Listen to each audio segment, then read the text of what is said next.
அன்பே இல்லையெனில் கண்ணீர் வருமா? நினைவின் நிழலில் நெஞ்சம் நின்றிருப்பதா?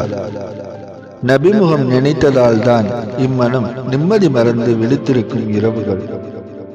இக்கவிக்கு ஏற்றார் போல் இமாம் பூஸ்ரி ரஹ்மத்துல்லாஹி அலைஹி தனது புர்தா ஷரீஃபில் 5வது பைத்தில் இவ்வாறாக குறிப்பிடுகிறார்கள். لولا الهوى لم ترك دمعا على تلني ولا أركت لذكر الباني والعالمي. அன்பு ஏக்கம் இல்லையெனில் நீ பழைய இடங்களை கண்டு கண்ணீர் சிந்தி இருக்க மாட்டாய். அந்த மரங்களையும் மலைகளையும் நினைத்து இரவெல்லாம் விழித்திருக்க மாட்டாய்.